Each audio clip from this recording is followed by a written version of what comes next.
Le conflit autour de la région des Grands Lacs est aujourd'hui le conflit qui inquiète et qui mobilise. Une guerre qui continue en République démocratique du Congo, dont le chef d'État, Laurent Désiré Kabila, joue effectivement une partie importante en France. Philippe Pister, Roland Baricel.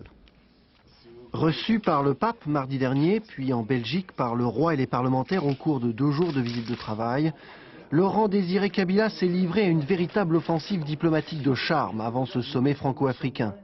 Affaibli par une rébellion intérieure, isolé sur la scène internationale et confronté à des plaintes pour crimes contre l'humanité, il annonçait mercredi la prochaine tenue d'élections libres au Congo. D'ici janvier, la libéralisation des partis politiques, donc des activités politiques,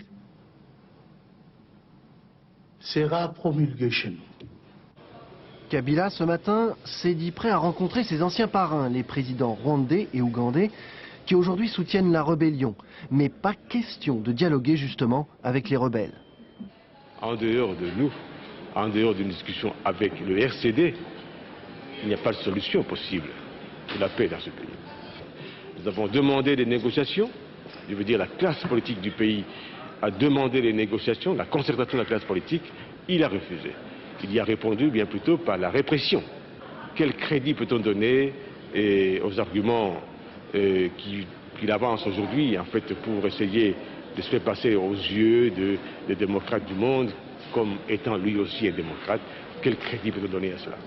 La France, en coulisses, se dit pourtant optimiste aujourd'hui quant au règlement de la crise et invoque certaines médiations et négociations qui pourraient aboutir à un cessez-le-feu au Congo dès le mois prochain.